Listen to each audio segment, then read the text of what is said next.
삼남매는 제가 현재 있는 섬마을 집에 와서 말했습니다. 엄마 좀 이제 푹 쉬세요. 그래요, 엄마. 이제 좀 이런 좋은 환경에서 지내야죠. 맞아요. 와, 나도 나중에 여기 내려와서 살고 싶다. 세 남매는 저마다 돌아가며 저에 대해 이야기를 했습니다. 그들의 목소리는 밝고 부드러웠습니다. 마치 제가 꿈꿔왔던 가족의 따뜻한 대화처럼 들렸습니다. 그러나 그들의 말은 제게 전혀 위로가 되지 않았습니다. 말 한마디, 표정 하나에서도 느껴지는 부자연스러움이 제 가슴을 무겁게 짓눌렀습니다. 그들의 입에서 나오는 말은 진심이 아니라는 것을 너무도 잘 알고 있었기 때문입니다. 그리고 그들이 왜 이 말을 하는지도 알고 있었습니다. 저는 그들의 간악함에 치를 떨 것 같았습니다. 아무리 자식이라고 해도 어떻게 어미를 이렇게 쉽게 이용할 수 있을까요? 그리고 마치 짐짝처럼 떠넘기려는 생각을 할 수 있는 걸까요? 그들의 말 한마디 한마디가 비수처럼 가슴에 박혔습니다. 차라리 모르는 사람이라면 이렇게까지 마음이 아프지는 않았을 것입니다. 그러나 그들은 제가 온 생애를 바쳐 키운 제 자식들이었습니다.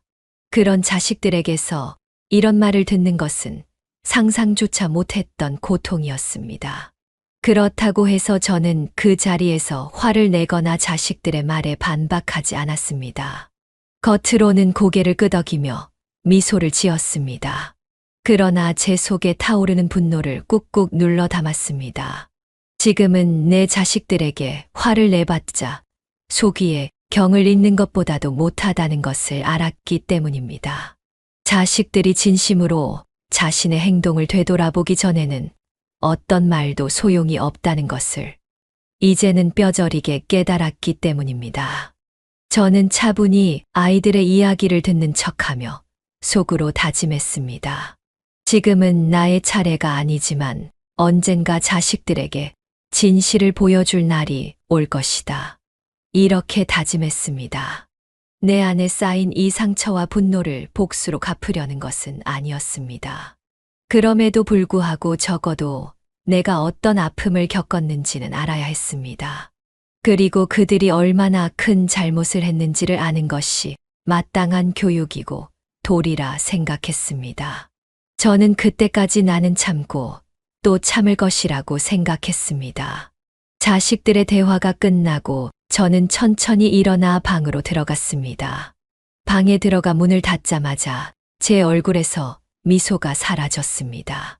손이 떨리고 눈물이 고였습니다. 그러나 저는 울지 않았습니다. 울면 지는 것 같았기 때문입니다. 제가 자식들의 기대를 충족시켜 주는 것 같았습니다. 대신 저는 마음속에서 또 한 번 다짐했습니다. 이제부터는 제 삶을 위해 살아가겠다고. 그들의 필요와 욕심을 위해 희생하던 삶은 이제 끝났다고 그렇게 생각했습니다. 이게 어떻게 된 일일까요? 지금 삼남매가 섬에 있는 어머니에게 편히 쉬라고 말하지만 어머니는 분노하고 있는 상황인데요. 어떤 내용의 이야기일지 바로 들어보도록 하겠습니다. 안녕하세요. 저는 올해로 65세가 된 평범한 전향자입니다. 저는 평생 가족을 위해 헌신하며 살았습니다. 남 부끄럽지 않게 살았다는 것만은 분명합니다. 남편과 함께 어렵게 세 남매를 키웠습니다. 정말 가난과 싸워야 했던 시절도 있었습니다. 그때마다 남편과 저는 정말 이를 악물고 아이들만큼은 어떻게든 좋은 옷, 좋은 음식, 그리고 좋은 교육을 받을 수 있도록 했습니다. 그렇기에 아이들은 대학교까지 무사히 클 수 있었고 각기 자리를 잡을 수가 있었죠. 세 남매의 대학 자금을 마련하느라 남편과 저는 뼈 빠지게 고생을 했지만 당연한 것이라고 생각하며 살았습니다. 그리고 그렇게 열심히 살았지만 그만큼 무리가 된 것은 어쩔 수 없었죠. 여보, 우리 아이들 잘 부탁하오. 그리고 당신도 이제 좀 편하게 살아. 외삼촌께서 주신 거 이제는 좀 누리며 살아. 남편이 마지막 유언이었습니다. 몇 년 전의 일이었죠. 그렇게 남편이 병으로 세상을 떠난 후 제 삶은 점차 무너져 내리기 시작했습니다. 참으로 표현할 바가 없더군요. 자식들은 장성을 해서 각기 행복한 삶을 살고 있었지만 제가 남은 것이라고는 평생이란 까닭에 병든 몸과 홀로 집안에 남겨진 고독한 시간들 뿐이었습니다. 사실 이런 기대도 있었습니다. 남편이 세상을 떠난 후에도 저는 아이들에게 의지하며 남은 삶을 살아갈 수 있으리라 생각한 적도 있었습니다. 하지만 현실은 그렇지 않았습니다. 정말 차갑고 냉정한 것이 현실이었죠. 남편은 제게 작은 집 한 채와 제 노후를 위한 연금을 남기게 되었습니다. 그러나 이것이 또 화근이 될 줄 누가 알았겠어요? 그나마 있었던 그것들조차 저를 평안하게 해주지는 못했습니다. 삼남매는 저의 현실과 노력을 이해는커녕 아예 인정하지를 않는 것 같았습니다. 자신들이 열심히 해서 그 자리까지 갈 수 있었다. 이런 이야기를 하더군요. 저는 속상했지만 그들도 그들의 노력을 했을 것이기에 그렇구나 그냥 넘어갔었습니다. 그러다가 시간이 흘러 자식들은 저를 점점 귀찮아하고 오히려 제 존재를 짐으로 느끼는 듯 했습니다. 저는 처음에는 이것을 부정하려 애썼죠. 그러나 시간이 지날수록 그들의 행동은 제가 감당할 수 없는 상처가 되었습니다. 자식이 부모를 귀찮아하고 뒷방 늙은이 취급을 한다는 것 자체가 참으로 가슴에 대못이 박히는 일이었습니다. 사실 따지고 보면 아이들은 허울만 멀쩡했을 뿐 다들 속이 골아 있었습니다. 우리 장남 같은 경우 어릴 적부터 몇 가지 걱정이 있었습니다. 물론 책임감이 강한 아이였고 또 나름 나서서 일을 처리하고 그러는 것을 잘하는 아이이기는 했습니다. 하지만 점차 시간이 지나면서 책임감이 아니라 남들 앞에 먼저 나서야 하는 그런 성격으로 변했고 자신감이 아닌 자만심이 많은 사람이 되어가고 있었습니다. 특히 큰아들은 몇 년 전 회사에서 일자리를 잃고 나서 주식 투자에 빠졌습니다. 일확천금을 노리면서 매일 같이 주식 TV만 보고 책을 붙들고 다니더군요. 그게 잘 되었다면 좋았겠지만 결과적으로는 커다란 실패를 경험해야 했습니다. 아들은 자신이 모았던 돈은 물론 퇴직금까지 잃는 상황이 되었습니다. 하지만 그럼에도 여전히 주식에서 빠져나오질 못하더군요. 아예 주식 한 번만 터지면 다시 일어설 수 있다는 생각에 빠져서 거의 도박, 중독자처럼 살았던 것이 큰 아들의 상황이었습니다. 결국 그는 자신의 돈뿐만 아니라 저의 연금까지 손을 대기 시작했습니다. 어머니, 이번엔 틀림없어요. 이 종목만 잘 되면 우리는 모두 살 길이 열릴 거예요. 아들은 이렇게 이야기를 했습니다. 목소리는 절박했지만 그의 눈빛은 광기에 젖어 있었습니다. 아들이 제정신이 아닌 것을 알았습니다. 이미 이전에도 저는 이미 여러 번 아들의 말에 속아서 돈을 내주고는 했습니다. 그의 눈빛에는 그저 한탕을 해야 한다는 그런 생각만이 가득한 상황이었습니다. 한 번은 무릎을 꿇고 죄송하다고, 다시는 그러지 않겠다고 그런 이야기를 한 적도 있었죠. 하지만 큰아들은 절대로 멈추지 않았습니다. 결국 제 연금의 일부는 큰아들의 투자 실패와 함께 영영 사라지게 되었습니다. 저는 큰아들을 더 이상 믿을 수 없었습니다. 하지만 장남을 향한 부모로서의 사랑이 어찌 변할 수 있었을까요? 그래서 더 아팠고 가슴이 쓰라렸습니다. 둘째 딸은 어릴 적부터 제게 늘 위안과 의지가 되었던 아이였습니다. 하지만 그녀도 남편과의 불안정한 결혼 생활 속에서 점점 변해가기 시작했습니다. 남편과 사이가 어떻게 틀어졌는지는 자세히 듣지는 못했지만 기어코 저에게 금전적인 지원을 요청하기 시작했습니다. 처음에는 딸이 힘든 상황을 그냥 모른 척 할 수가 없었습니다. 부모로서 자식의 어려움을 외면하는 것은 제게 불가능한 일이었죠. 딸아이가 힘든 상황을 털어놓으며 눈물로 호소했을 때 저는 그저 딸을 돕는 것이 당연하다고 생각했습니다. 이번만 해결되면 괜찮아질 거야. 저는 그렇게 스스로를 위로하며 딸아이를 도왔습니다. 딸이 문제를 헤쳐나갈 수 있도록 돕는 것이 부모로서의 의무라고 여겼으니까요. 하지만 시간이 흐를수록 딸아이가 친정에서 돈을 빼가는 일이 점점 더 빈번해졌습니다. 문제는 딸이 어려움을 해결하려고 노력하기보다는 점점 더 저에게 의지하고 있다는 점이었습니다. 처음에는 도와줄 수 있어 기뻤습니다. 하지만 딸의 요구가 반복되고 점점 더 과도해지자 저까지도 점점 경제적으로나 정신적으로 시궁창에 빠지고 있다는 것을 깨달았습니다.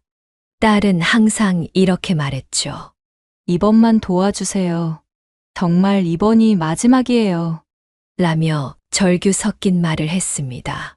그 말에 매번 제 마음은 약해졌습니다. 정말로 절박해 보였기 때문이었죠. 그러나 어느 순간 딸이 기어이 문제를 스스로 해결하려는 노력 대신 저에게 의존하는 길을 선택했다는 것을 깨달았습니다. 딸아이가 저를 필요로 한다는 생각은 한편으로는 뿌듯했지만 점차 저를 현금 자판기로 여기고 있다는 느낌이 들기 시작했습니다. 저는 딸이 저를 사랑한다는 사실을 믿고 싶었습니다. 끝까지 딸을 믿고 싶었지만 딸의 행동은 점점 저를 돈 주는 기계로 대하는 것으로 느껴졌습니다. 이런 상황이 반복될수록 제 가슴은 점점 더 아파왔습니다. 딸을 돕는 것이 당연하다고 여겼던 저의 믿음은 서서히 무너지고 있었습니다. 그래도 저는 막내 아들에게 마지막 희망을 걸고 있었습니다. 막내 아들은 제게 있어 가장 정성 들여 키운 아이였고 누구보다 저와의 관계가 가까운 아이라고 믿었습니다. 어쩌면 남편이 없는 지금 상황에서 저의 마지막 버팀목이라고 생각했는지도 모릅니다. 막내는 다른 형제들과는 다르게 보였습니다.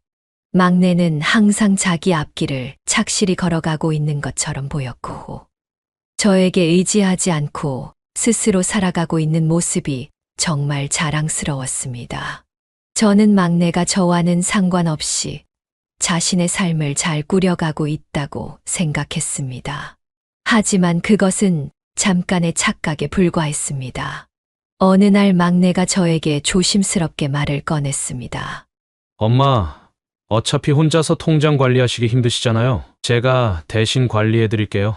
막내의 말은 너무도 설득력 있게 들렸습니다. 그동안 착실하게 자기 생활을 해왔던 막내였기 때문에 저는 한치의 의심도 하지 않았습니다. 오히려 막내에게 통장을 맡기면서 고마움과 든든함을 느꼈습니다. 제가 이제껏 겪었던 큰아들과 둘째 딸의 돈 문제와는 전혀 다른 모습이었기 때문입니다. 막내는 저에게 있어 의지할 수 있는 자식이라고 생각했습니다. 처음에는 모든 것이 괜찮았습니다.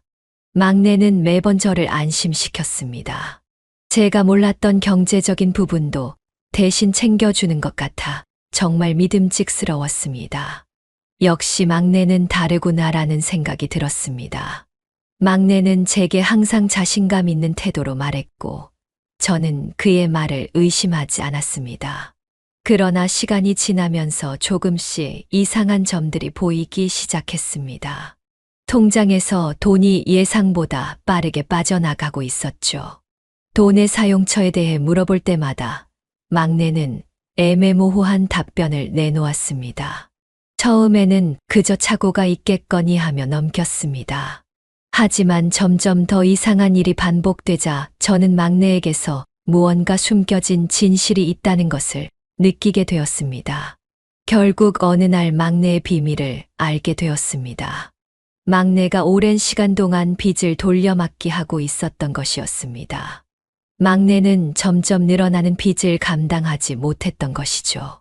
그래서 결국 제 통장을 관리하면서 제 돈을 빚 갚는데 사용하고 있었습니다. 처음에는 소액으로 시작했던 빚이 점차 불어나면서 감당할 수 없는 수준에 이르렀던 것입니다. 그래서 막내는 결국 저에게 손을 벌린 것이었죠. 저는 이런 상황이 믿기지 않았습니다. 어떻게 제가 그토록 믿었던 막내가 저를 속이고 있을 수 있을까요? 제 돈이 빚을 갚는데 사용되고 있다는 것을 깨달았을 때 저는 정말 큰 충격을 받았습니다. 막내는 제가 모르는 사이에 제 마지막 남은 재산마저 조금씩 갉아먹고 있었습니다. 제게 있어 마지막 희망이라고 여겼던 막내마저 제 신뢰를 저버린 것입니다. 그 순간 제 가슴은 무너지는 듯한 아픔을 느꼈습니다. 가족이라는 이름 아래에서조차 믿을 수 없다는 사실은 저에게 너무나도 큰 상처를 주었습니다. 저는 한참을 생각했습니다. 막내가 왜 이런 상황까지 오게 되었을까 하고요. 그리고 제가 왜 이런 상황을 방치하게 되었는지도 고민했습니다. 막내는 겉모습만 정말 번지르르 할 뿐 속은 완전히 썩어 문드러졌던 것이었습니다. 첫째도 그렇고 둘째도 또 막내까지도 이런 일로 저를 찾아온다는 것을 믿을 수가 없었습니다. 하나같이 이게 도대체 뭐가 어떻게 된 일인지, 뭐를 어디서부터 바로 잡아야 할지 당체 감이 잡히질 않았습니다. 그래서는 저는 그 이후 몇 날을 밤새워 고민하는 나날들을 보냈습니다. 이 일들을 바로 잡기 위해서는 뭐를 어떻게 해야 할지 반드시 바로 잡아야만 했습니다. 그런데 답이 보이질 않았죠. 어떻게 해야 아이들의 일들을 해결할 수 있을까 싶었습니다. 사실 돈보다도 더 문제인 것이 자식들의 말도 안 되는 태도들이었습니다. 어떻게 제 어미를 두고서 이런 태도를 유지할 수 있는지 믿기질 않았죠. 그러나 그 생각 끝에 남는 것은 분노와 슬픔뿐이었습니다. 이제 저는 가족이라는 이유만으로 자식들에게 모든 것을 내어주는 것을 멈추기로 결심했습니다. 이제부터라도 제 삶을 스스로 지켜야 한다고 생각했습니다. 세 남매는 정말 최악의 모습으로 저희 노년을 망가뜨리고 있었습니다. 물론 자식이기 때문에 저는 여전히 그들을 포기할 수도 없었고 정말 사랑하고 있었습니다. 사실 세상살이가 마음대로 되지 않는다고 하여 어찌 아이들을 포기하고 버릴 수 있을까요? 그런 생각으로 아이들을 생각하고 대했습니다. 다만 저는 갈수록 힘이 들었습니다. 세 남매에게 제 노후를 의탁하려 했던 상황이었습니다. 의탁은 하지 못할지라도 남편이 남겨준 것들로 어떻게든 살아가면서 아이들을 가끔 보고 사는 것 정도라도 저는 큰 불만이 없었을지도 모릅니다. 하지만 세 남매는 그것조차 허락하지 않았습니다. 제 손에 이런 한 장 들고 있는 꼴을 보지 못하더군요. 심지어는 돈이 없는 걸 알면서도 찾아와서 혹시 숨겨둔 돈이 있는 것이 아니냐며 이야기를 했을 때는 너무나 큰 충격을 받았었습니다. 저는 더 이상 우리 아이들에게 기대할 수 있는 것이 없다는 것을 알았죠. 어머니로서 제가 어디에서 잘못했는지 수없이 되묻곤 했습니다. 제가 아이들에게 너무 많은 것, 과도한 기대를 한 것일까요? 그런 질문들이 머릿속에서 끊이지 않았습니다. 그럴수록 저는 수척해져 갔고 심장이 뛰어서 일상을 버티기도 힘든 상황들이 이어졌습니다. 그리고 시간이 지날수록 저의 생활은 힘들어졌습니다.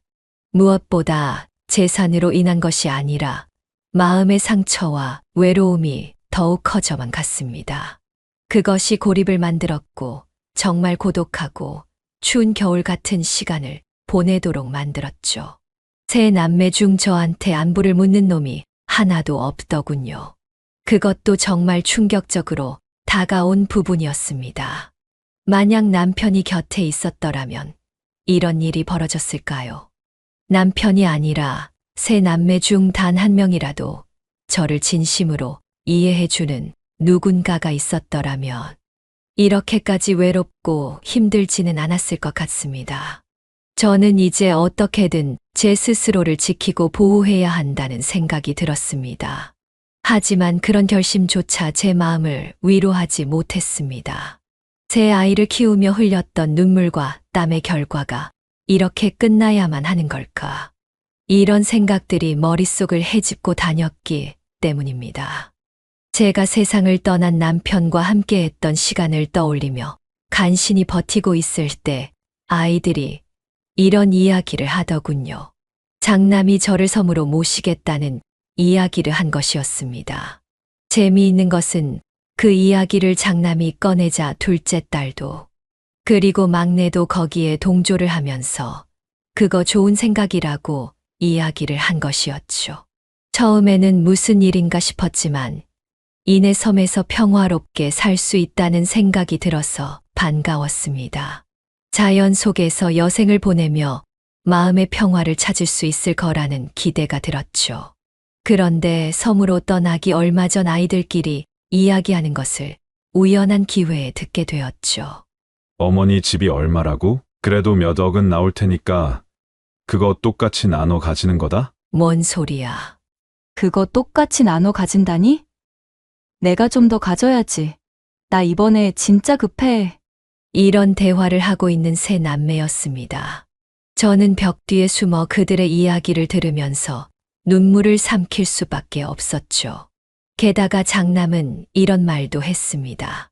엄마를 섬에 모셔놓으면 우린 조금 숨통이 트이겠지. 이제 엄마를 우리가 책임질 필요 없잖아. 그리고 그 작은 집도 팔아서 뭐 도움도 받고. 저는 그때 드디어 세 남매에게는 더 이상 할 말이 없다는 생각이 들었습니다. 그리고 저는 그렇게 섬으로 향했습니다. 저는 그저 아이들에게 불편한 짐이 되었을 뿐이었습니다. 돈이 나오지 않는 그저 책임지기 싫은 노인이었던 셈이었죠. 저는 밤새 침대에 누워 생각했습니다. 내가 낳고 키운 자식들이었지만 어떻게 이럴 수가 있나? 이것이야말로 현대판 고려장이 아닌가 싶었습니다. 그들은 더 이상 내가 알던 가족이라고 할 수 없었습니다. 그래서 한참 울고 난 뒤 저는 저만의 계획을 세우게 되었습니다. 그때부터 저는 완전히 달라지기로 결심을 했습니다. 하지만 일단 섬으로 가긴 해야 했죠. 거기다 아파트를 판 돈은 아이들에게 주기로 했습니다. 제가 주는 마지막 돈이라고 생각하면서요. 섬은 생각보다 고요하고 평화로운 곳이었습니다. 또한 마을 주민들은 따뜻했고 상당히 친절했습니다. 저는 그동안 도시에서 그리고 심지어는 자식들에게서조차 느껴보지 못한 사람의 따뜻함을 그 섬에서 느낄 수가 있었습니다. 그래서 몇 번이나 울컥하기도 했지만 저는 최선을 다해서 섬 생활을 하기로 했습니다. 그리고 저는 숨겨두었던 것을 이제 꺼낼 때가 왔음을 깨달았습니다. 저는 아이들이 얻어준 산골의 정말 작은 거의 다 허물어져가는 집 자리에다가 공사를 하기로 했습니다. 남편이 말했던 외삼촌이 남긴 재산이 있었기 때문이었습니다. 이 재산은 제가 이 세상을 떠날 때 혹은 적당한 시기가 왔을 때 세 남매에게 공평하게 나눠주려고 했었던 돈이었습니다. 그래서 절대로 건드리지 않고 있었던 돈이었는데 이젠 목적을 잃은 돈이었죠. 제가 섬으로 떠나던 날 밤 모든 것들이 바뀌었던 것이었습니다. 섬에서 공사는 상당한 비용이 들어갔습니다. 물자와 전문가들을 육지에서 데려와야만 했기 때문입니다. 그리고 또 공사도 산비탈이라 그곳을 평평하게 만들고 하는데 상당 시간이 걸렸습니다. 저는 혹시나 이 시기에 아들이나 딸이 찾아오면 어쩌나 싶었습니다. 하지만 역시나 그럴 일은 없었습니다. 세 남매는 일절 찾아올 생각이 없었습니다. 섬으로 정말 떠난 뒤에는 처음에 전화 몇 통을 한 것이 전부였고 그 뒤에는 바쁘다는 이유로 전화도 거의 없더군요. 그렇기에 저는 마음 놓고 공사를 진행할 수가 있었습니다. 사실 이 사실을 세 남매에게 알렸다면 벌써 그들은 이 돈을 달라고 아우성을 쳤을 겁니다. 그리고 또 주식을 하다가 또 뭐를 하다가 돈들을 다 날렸겠지요. 그런 꼴을 또 볼 수는 없었습니다. 그리고 정말 남편의 유언처럼 이제는 저는 저만의 삶을 살아야 할 때가 왔다는 것을 느꼈습니다. 그래도 제 나이가 65입니다. 앞으로 길게 살면 30년은 더 살 것입니다. 그런데 그런 시간을 굶고 아프고 쪽방에서 견디며 보내고 싶은 마음은 추호도 없습니다. 그동안 평생 고생하고 아들 키우고 남편 병수발한 것으로 저는 제 역할을 다했다고 생각을 합니다. 그것을 알기에 남편도 외삼촌이 준 재산을 가지고 제 삶을 살으라고 이야기를 한 것이겠죠. 그래서 저는 그 뜻에 따르기로 했습니다. 그렇게 공사가 수개월 동안 진행이 되었고 겨울이 오기 전에 멋들어진 집이 만들어지게 되었습니다. 한옥식으로 집을 지었는데 평생 살아보고 싶은 집을 직접 골라서 만든 것이기 때문에 더할 나위 없이 만족스러웠습니다. 섬에서도 제 집은 가장 멋진 명소가 되었고 종종 섬주민분들도 제 집에 놀러와서 구경을 하거나 같이 식사를 하고 가고는 했습니다. 그 정도로 멋진 집이 되었죠. 종종 낚시하러 오시는 분들도 제 집을 보러 오시는 분들이 계실 정도더군요. 그래서 저는 더욱 뿌듯한 마음이 들었습니다. 그리고 저는 남은 삶을 잘 설계하면서 살기 위해서 이 섬을 고향처럼 여기면서 살기 위해 노력하리라 마음을 먹었습니다.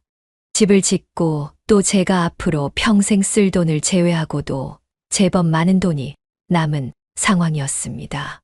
외삼촌이 과거 건설업을 하고는 했었는데 한때는 국내에서 손꼽히는 그런 전문가였다고 합니다. 그래서 사장까지도 했었는데 그중 적은 재산이 저에게 돌아왔다고 하더군요. 그런데도 이렇게 많은 돈이 오다니 정말 외삼촌에게 감사하게 되었습니다. 외삼촌이 없었다고 한다면 저는 아마도 지금쯤 이 섬의 골방에서 추위를 맞이하면서 골골대며 있었을지도 모릅니다. 그리고 저는 단순히 이 돈을 더 이상 저를 위해서만 쓰겠다는 생각은 하지 않게 되었습니다. 왜냐하면 섬에서 지내면서 여러 가지 불편했던 부분들이 많이 있었기 때문입니다. 이게 섬 주민들도 그렇고 저도 조금만 더 자본이 있으면 더 좋은 환경에서 지낼 만한 부분들이 많이 있었습니다. 하지만 섬 자체가 그리 크지 않은 곳이었기 때문에 자본이 쉽게 들어오질 않는다고 하더군요. 그래서 저는 제가 가진 자본을 투자하기로 생각을 했습니다. 외삼촌의 유산으로 마을의 발전에 기여하기로 한 것이었죠. 우선은 노인복지관을 설립하는 것은 이장님과 논의를 하게 되었습니다. 처음에는 이장님이 놀라워하시면서 이래도 괜찮겠냐는 그런 이야기를 하시더군요. 그래서 저는 지난 일들을 솔직히 말하게 되었습니다. 물론 그 자리에는 마을의 몇몇 분들도 계셨죠. 제 이야기를 하면 제 얼굴에 침 뱉기 같은 일이라는 것은 알지만 어쩔 수가 없습니다. 저의 이런 상황을 혼자만 알고 있는 것도 너무 답답했습니다. 그리고 또 이렇게 털어놓고 완전히 새로 시작하고 싶었기 때문입니다. 그래서 이장님을 비롯한 몇몇 주민분들에게 이런 이야기까지 하면서 마을에 대한 투자 이야기를 했죠. 그러자 이장님께서 진심을 알아주셨는지 알겠다고 하시면서 제게 마을의 발전위원장이라는 자리를 하나 만들어 주시더군요. 저는 쑥스러워서 이런 건 괜찮다고 했지만 이런 게 있어야 그래도 더 사람들이 잘 알아봐주고 하는 것이라면서 기어코 저를 그 자리에 앉혔습니다. 별도의 돈을 받는 자리는 아니었지만 마음이 더 굳건하게 자리를 잡더군요. 그리고 아이들의 제대로 된 교육을 위해서 섬에 있는 작은 학교를 꾸미는데도 투자를 했습니다. 물론 섬에 아이들이 거의 없어서 폐교 논의가 있었다고는 하는데 제가 조금 더 예쁘게 마을의 전시관처럼 꾸며서 아이들의 예쁜 교육 공간이자 관광지처럼 만들도록 했습니다. 이런 아이디어들을 내자 첫 번째로 아이들이 정말 좋아했죠. 적어도 이 아이들은 제 자식들처럼 크지 않기를 바라는 마음에 공부만을 외치지 않고 아이들이 좋은 것, 예쁜 것들을 많이 보고 마음에 평화가 자리 잡을 수 있도록 만들어주고 싶었습니다. 그리고 섬을 조금은 더 활성화할 필요도 있어 보였습니다. 섬에 종종 낚시꾼들이 찾아오기는 했지만 관광객은 거의 없었죠. 그래서 마을 분들은 배실 등을 하시기는 하지만 크게 큰 벌이는 없는 상황이었습니다. 그래서 마을에 새로운 경제를 창출하고자 상점을 오픈하기로 하였죠. 상점에는 다양한 섬을 상징하는 상품들을 만들기로 하였습니다. 이 부분 같은 경우는 군수님의 지원을 받아서 하게 되었죠. 이런 사업을 한다는 것이 알려지자 군에서도 적극적으로 참여해서 저희 섬이 발전하는데 도움을 주겠다고 약속을 해주셨습니다. 그래서 정말 즐겁게 상점을 꾸미고 만드는 일들을 할 수가 있었습니다. 그러면서 마을에서는 다양한 사람들이 참여해서 상품들을 만들고 기획하기도 하였습니다. 이런 과정 자체들이 너무 기쁘고 재미있고 또 간절한 그런 일들이었죠.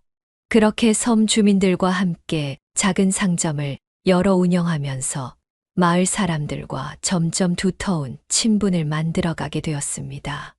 이렇게 마을의 따뜻한 사람들과 함께 지내면서 제 마음은 점차적으로 치유되고 있었죠. 도시에서 그리고 제 자식들에게 얻었던 아픔들은 사라지고 있었습니다. 그들은 진정한 의미에서 나의 새로운 가족이 되어갔습니다. 세상에서 가장 행복하고 기쁜 일이었습니다. 마을에서의 생활은 단순했기에 좋았고 또 기대 이상으로 풍요로웠습니다. 저는 매일 아침 닭 울음소리를 들으며 일어나 텃밭을 가꾸게 되었습니다. 평생 도시에서 일하면서 텃밭이라는 것을 가꾼 적이 없었는데 왜 사람들이 텃밭을 가꾸게 되는지를 깨닫게 되었습니다. 텃밭을 가꾸다 보니 마음의 평화가 찾아오더군요. 텃밭에는 상추, 고추, 토마토 같은 채소들이 잘 자라주었습니다. 그리고 이곳에서의 일상은 내가 과거의 분주함에서 벗어나 자연과 조화를 이루는 법을 배울 수 있도록 만들어 주었습니다. 이럴 때마다 남편이 생각났습니다. 남편이 만약 지금도 건강히 살아 있었다면, 이런 노년 생활을 함께 즐겼다면 얼마나 좋았을까, 그런 생각이 들었죠. 남편도 평생을 일만 하다 갔기 때문에 지금처럼 풍요롭고 평화로운 생활을 했다면 정말로 기쁘고 행복했을 것이란 생각이 듭니다. 그리고 마을 어르신들과는 매일 아침 차를 마시며 다양한 이야기들을 했습니다. 어르신들은 자신들의 이야기를 들려주기도 했는데 저는 제 이야기를 나눠드리기도 했죠. 물론 제 자식들의 이야기에 함께 분노를 해주시는 것이 참으로 재미있었습니다. 마치 자신의 일인 것처럼 화를 내주시더라고요. 그리고 마을 분들은 항상 저를 배려하며 따뜻하게 대해 주었습니다. 비단 제가 마을에 많은 투자를 했기 때문만은 아니었습니다. 이분들은 태생적으로 함께 살아가는 그런 공동체의 삶에 익숙하신 분들이었습니다. 아무래도 섬이라는 환경이 서로 함께하지 않으면 살기가 만만치 않은 그런 곳이기 때문에 그런 것 같았습니다. 그래서 저는 마을 사람들 속에서 저는 가족 이상의 연대를 느낄 수 있었습니다. 마을에는 많은 아이들이 있는 것은 아니었지만 종종 아이들에게 쿠키 같은 것들을 선물로 주기도 했습니다. 그리고 아이들이 보다 잘 클 수 있도록 다양한 이야기를 해주면서 특히 부모님들이 얼마나 자신들을 힘들게 키우는지를 이야기해 주기도 했죠. 생각해보면 어릴 적 자식들에게 잘해주고자 온갖 일들을 했지만 이런 이야기를 해준 적은 없는 것 같았습니다. 그래서 저는 어릴 때 교육을 제가 잘못 시켰구나, 이런 죄책감이 들기도 했습니다. 저는 섬에 와서는 완전히 과거와는 상반된 방식으로 시간을 보냈습니다. 그리고 제 스스로에게 집중하는 시간들을 보내게 되었죠. 과거에는 자식들을 위해 희생한 삶이었지만 이제는 나 자신을 위한 삶을 진정으로 살게 되었습니다. 그리고 시간이 흘러 노인복지관이 완공되었을 때 마을 사람들 모두가 기뻐했습니다. 물론 기존에도 복지관이 있긴 있었지만 상당히 낡아서 시설을 이용하기가 상당히 어려웠다고 했습니다. 그리고 마을 어르신들께서는 제게 감사를 전하며 눈물을 글썽이는 분들까지 계셨습니다.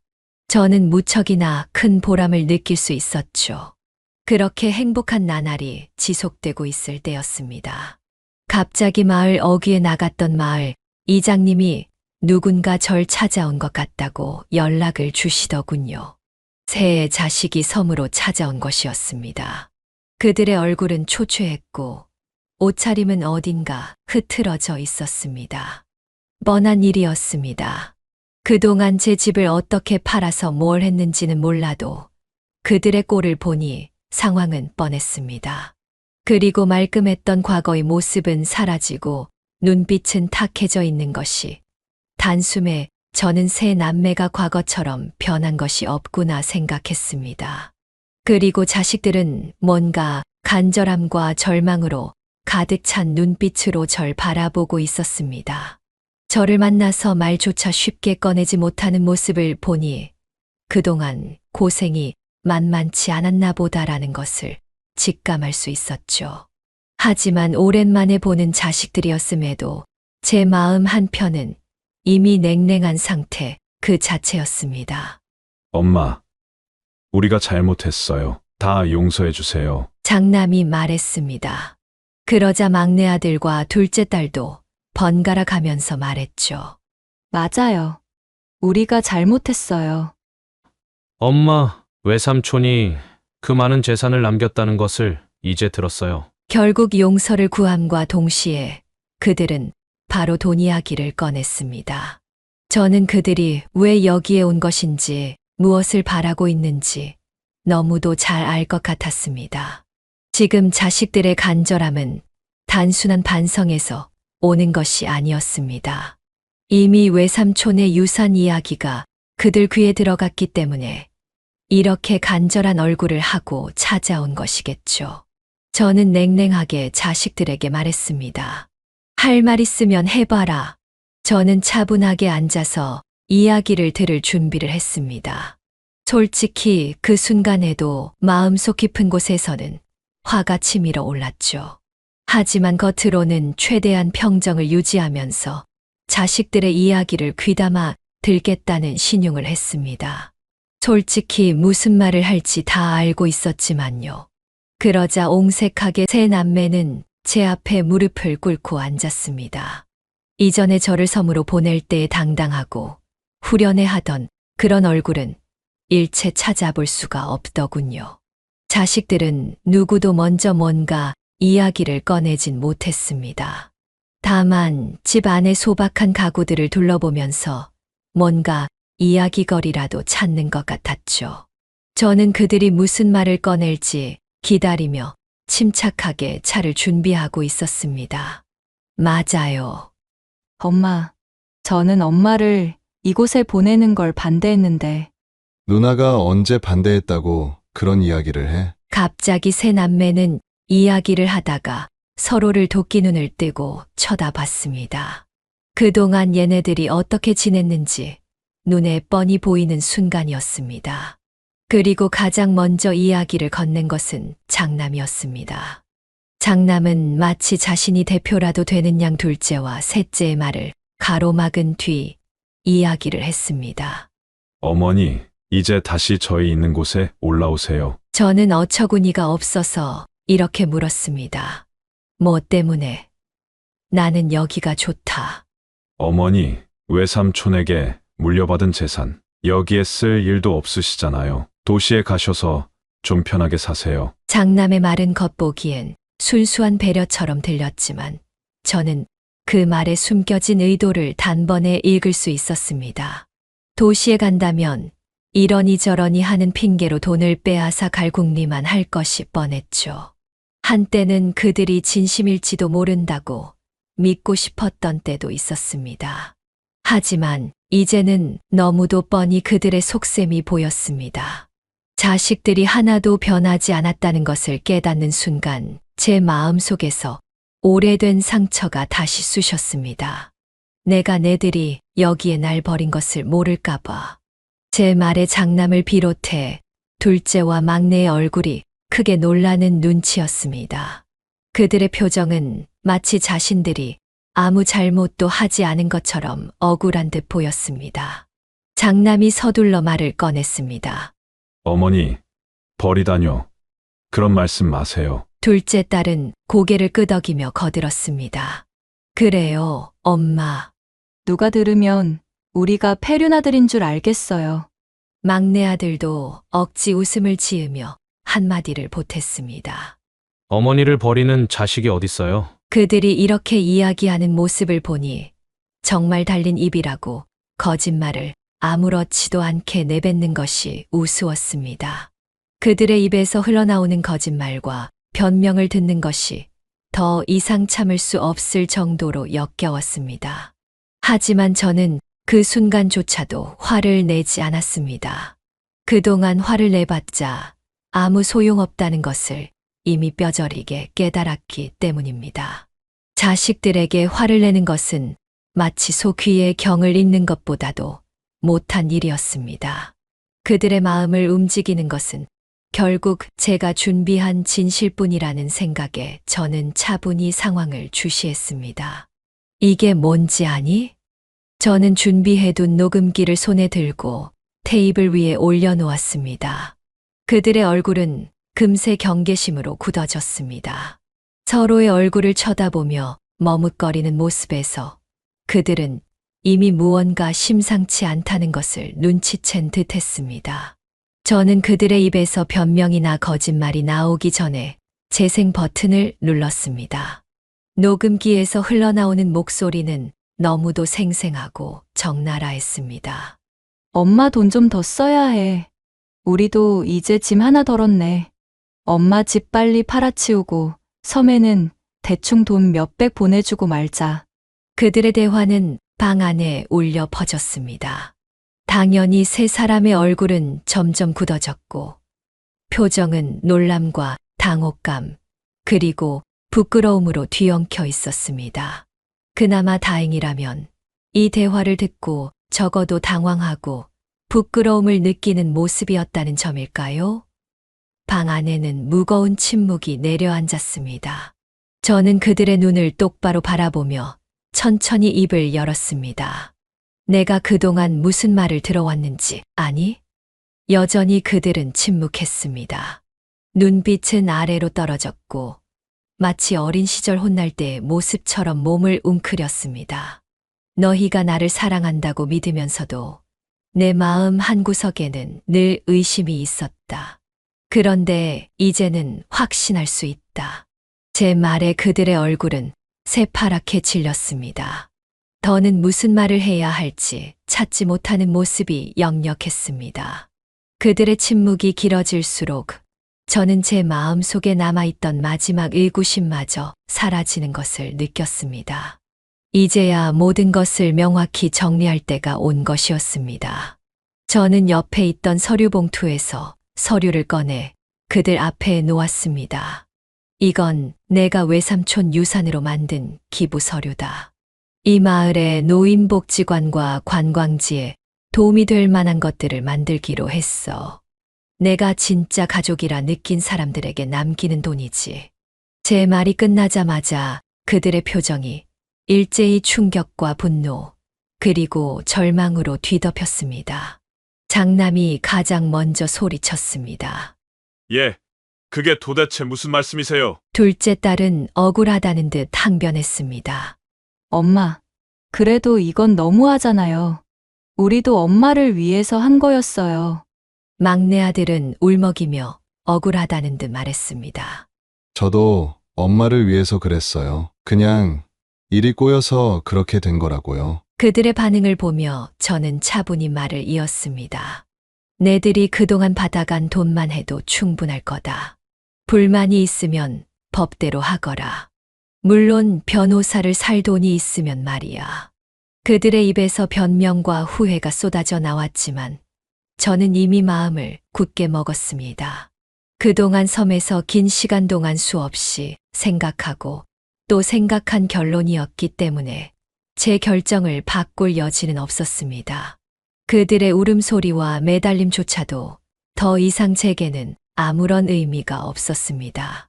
이제 다 나가거라. 나는 일이 있어서 이만 쉬어야겠다.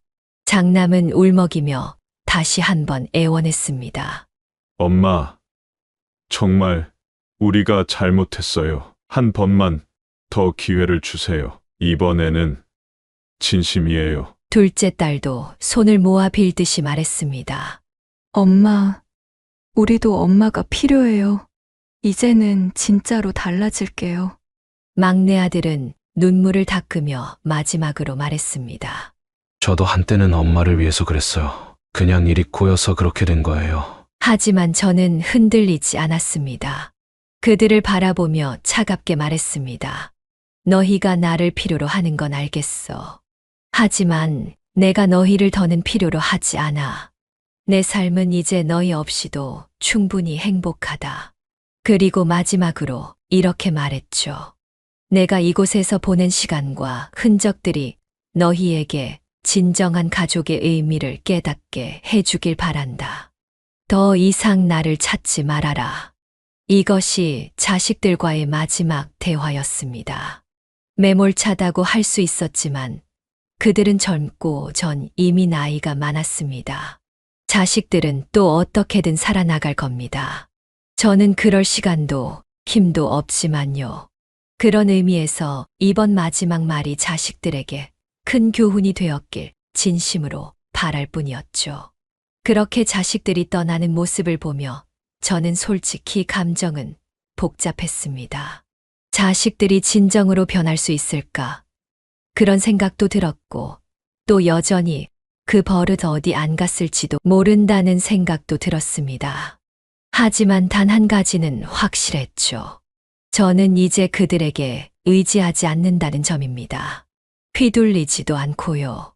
자식들의 거짓말에 놀아나지도 않을 것입니다. 이제는 자식들도 더 이상 저를 짐으로 보지 않을 겁니다. 또한 저를 어떻게 생각할지는 모르겠지만 나중에라도 제가 진정으로 그들을 위했음을 깨달았으면 좋겠다고 생각을 했죠.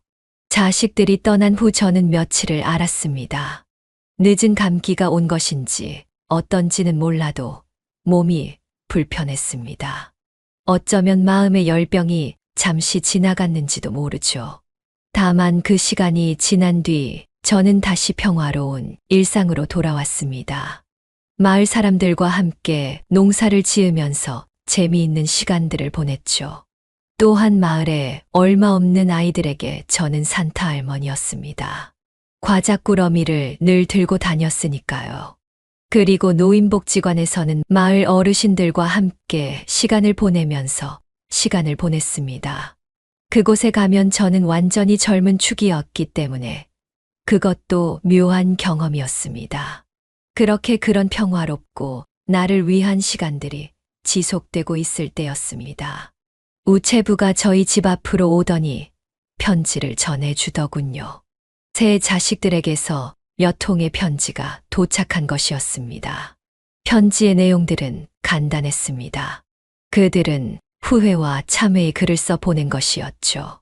이번에는 돈을 꿔달라 이런 이야기는 없었습니다. 하지만 그럼에도 저는 답장을 보내지 않았습니다. 그들이 진정으로 참회를 했다면 뭔가 달라진 모습을 보여줘야 할 것입니다. 하지만 그 방법이 뭔지는 저도 모르겠습니다. 그저 잘못했다고 말로만 하는 것으로는 자식들의 지난 과거가 너무 크기 때문에 그것을 바꿀 만한 반성을 해야겠죠. 다만 자식은 자식입니다. 여전히 별이 가득 뜨는 섬의 밤하늘을 올려다볼 때 가끔은 자식들의 행복을 비는 시간들이 있습니다. 그들이 자신의 잘못을 인정하고 더 나은 삶과 그런 시간들을 보내길 바란다는 기도를 하기도 합니다. 저는 이제는 섬의 어르신들에게 섬엄마라고 불리죠. 누구는 왕엄마라고도 합니다. 그 이유는 제가 이 섬에 워낙 많은 것들을 투자했기 때문이었죠. 다만 그것만은 아니었습니다. 그만큼 많은 사람들이 저로 인해서 편해졌고 또 함께 따뜻해졌기 때문에 그렇게 부르는 것 같습니다. 그리고 이후에도 몇 통의 편지가 더 왔습니다. 하지만 이번 편지들은 좀 내용이 달랐습니다. 편지의 양도 많아졌고 자식들이 하는 이야기도 많은 부분들이 달라졌기 때문입니다. 저는 그날 어머니는 자식들에게 마지막 인사를 건넸다고 생각을 했었습니다. 그리고 그것은 더 이상 어머니로서의 사랑을 유지할 수 없는 사람이 내리는 비통한 결단이었기 때문에 그걸로 끝이라고 생각을 했었죠. 하지만 이후에 들려온 소식들은 어쩌면 자식들이 진짜 반성을 하고 달라졌을지도 모른다는 생각을 들게 하긴 했습니다. 장남의 편지 내용을 보아하니 이런 내용이었습니다. 세 남매는 섬을 떠나며 깊은 침묵에 빠졌다고 합니다. 그리고 그들은 자신의 잘못을 인정하기까지 오랜 시간이 걸렸다고 했죠. 처음에는 그들끼리 서로를 탓하며 한참을 싸웠다고 합니다. 그리고 서로 어머니가 너무하다고 말하기도 하며 원망까지 했었다고 하죠. 하지만 시간이 지나며 그들의 마음은 점점 더 무거워지기 시작했다는 내용이 편지에 적혀 있었습니다. 저는 여기에서 참된 반성이 이뤄지고 있음을 느낄 수가 있었습니다. 그리고 과거의 어머니가 자신들을 위해 얼마나 많은 희생을 했는지 깨달았다는 이야기와 함께 진정으로 각기 자신들이 저지른 잘못을 마주하게 되었다고 했죠. 장남은 실패한 주식 투자와 허황된 욕망을 떠올리며 자신이 어머니에게 얼마나 큰 상처를 주었는지 깨달았다고 합니다. 그리고 장남 스스로 어머니의 사랑을 당연하게 여기며 자신의 욕심을 채우는 데만 몰두했음을 인정한 내용이 편지에 있었죠. 둘째 딸은 엄마의 돈으로 모든 것을 해결하려 했던 자신을 반성했다고 합니다. 그리고 박서방과는 이혼을 준비하고 있다고 하더군요. 또한 그녀는 어머니의 돈이 아닌 어머니의 사랑과 지지가 진정으로 필요한 것이었음을 깨달았다고 합니다. 막내 아들은 어머니의 통장을 관리한다고 하며 빚을 갚으려 했던 것에 죄송함을 표현했습니다. 막내 아들의 편지에는 그 돈을 다시 채워 넣어서 돌려드리겠다는 이야기가 쓰여 있었습니다. 그리고 그는 어머니의 마음을 이용해서 정말 죄송하다는 그런 이야기도 쓰여져 있었죠. 이것이 최근에 받은 편지의 내용들이었습니다. 돈을 빌려달라거나 그런 이야기 없이 각기 스스로 반성하는 내용들의 편지를 보내왔더군요. 그 사이 저는 아이들의 편지를 이따금 보면서 더욱 섬마을에서의 삶에 완전히 적응해 갔습니다. 설령 자식들을 용서한다고 하더라도 저는 이곳을 떠나고 싶은 마음이 전혀 없습니다. 그만큼 이곳에 있으신 분들은 제 또 다른 가족이 되었기 때문이죠.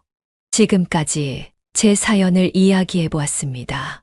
다소 부끄럽고 자식 교육을 잘못 시킨 저라서 이러한 사연을 이야기하는 것이 괜찮을까 싶기도 했습니다.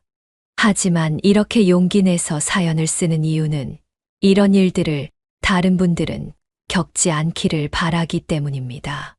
또한 지금은 저는 마음이 정말 한결 가벼워진 상태이기 때문에 이런 이야기도 이제 편하게 할 수 있는 것 같습니다. 제 사연을 들으시는 여러분들은 저와 같은 상황이었다면 어떻게 하셨을까요? 저는 아이들이 이제는 정신을 바짝 차리고 잘 살아갔으면 하는 바람이 큽니다.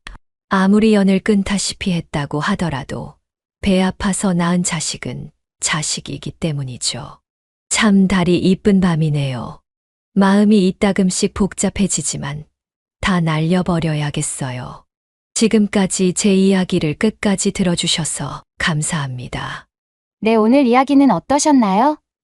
오늘 이야기를 듣고 어떻게 생각하시는지 어머님, 아버님의 생각을 댓글로 공유해주세요. 저는 또 다른 사연으로 찾아뵙겠습니다. 좋아요, 구독, 알람 설정을 통해 앞으로도 따뜻한 정을 나눌 수 있게 함께 해주세요. 어머님, 아버님의 삶의 지혜와 경험을 나눌 수 있는 통로가 되겠습니다. 오늘도 인생을 바꾸는 관점을 통해 사연을 들어주셔서 감사합니다.